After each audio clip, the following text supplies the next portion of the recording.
The winners of Tuesday's elections, Republican or Democrat, for governor, mayor, or dogcatcher, all have one thing in common: they received more votes than their opponent.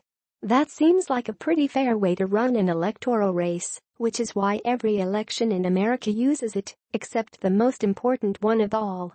Was it just a year ago that more than 136 million Americans cast their ballots for president, choosing Hillary Clinton over Donald Trump by nearly 3 million votes, only to be thwarted by a 200-year-old constitutional anachronism designed in part to appease slaveholders and ratified, when no one but white male landowners could vote? It feels more like, 17 years, the last time, incidentally, that the American people chose one candidate for president, and the Electoral College imposed the other. In both cases, the loser was a Democrat, a fact that has tempted more than a few people to dismiss complaints about the Electoral College as nothing but partisan sour grapes. That's a mistake.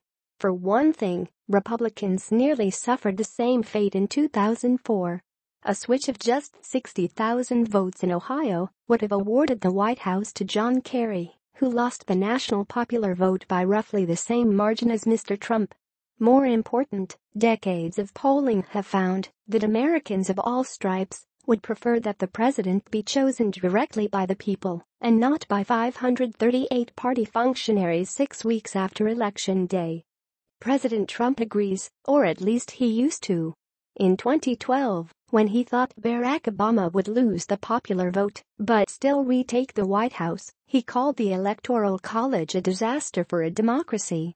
Last November, days after his own victory, Mr. Trump said, "I would rather see it where you went with simple votes. You get 100 million votes and somebody else gets 90 million votes and you win.